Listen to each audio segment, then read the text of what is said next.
ജവഹർലാൽ നെഹ്റുവിന്റെ ഓർമ്മ ആധുനിക ഇന്ത്യ കേവലം ശിശുദിനത്തിൽ മാത്രം ഒതുക്കേണ്ടതല്ല എന്ന് ഓർമ്മപ്പെടുത്തി എടത്തല EMS സ്മാരക ഗ്രന്ഥശാല നെഹ്റുവിന്റെ ശാസ്ത്രീയ വീക്ഷണവും ആധുനിക ഇന്ത്യയെ കണ്ടെത്തലും എന്ന വിഷയത്തിൽ സംഘടിപ്പിച്ച seminar Aluva taluk library council president K. രവിക്കുട്ടൻ ഉദ്ഘാടനം ചെയ്തു.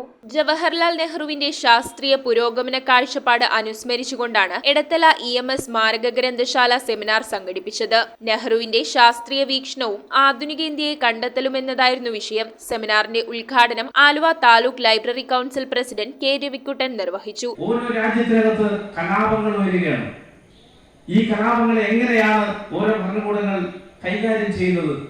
ഇന്ത്യക്കകത്ത് ഈ ഭരണകൂടം ഈ വിദ്വേഷത്തെ ചാനലൈസ് ചെയ്യുന്നത് വർഗീയതയിലൂടെയാണ്. പുരോഗമന കലാസാഹിത്യ സംഘം എറണാകുളം ജില്ലാ കൗൺസിൽ അംഗം KJ ഐസക് മുഖ്യപ്രഭാഷണം നടത്തി. ആലുവ ഉപജില്ലാ കലോത്സവത്തിൽ അറബിക് ഗാന ആലാപനത്തിന് B ഗ്രേഡ് നേടിയ നന്ദന സുരേഷിനെ ഗ്രന്ഥശാല ഉപഹാരം നൽകി അനുമോദിച്ചു. President Ratheesh V. നായർ യോഗത്തിൽ അധ്യക്ഷനായി. Joint secretary B. ഹരികുമാർ സ്വാഗതവും ഗ്രന്ഥശാല എക്സിക്യൂട്ടീവ് അംഗം KS ഹരിദാസ് നന്ദിയും രേഖപ്പെടുത്തി. News bureau Aluva. Transparent, light weight, new design, traditional design, അങ്ങനെ നമുക്ക് ഇഷ്ടമുള്ളതൊക്കെ നോക്കിയെടുക്കാൻ എവിടെയാ സ്ഥലം? Wallet jewellers. നീ ആഗ്രഹിക്കുന്നതെല്ലാം ഇവിടെ കിട്ടും. Wallet jewellers. ഇനി സ്വർണം വാങ്ങാം ആലുവയിൽ തന്നെ.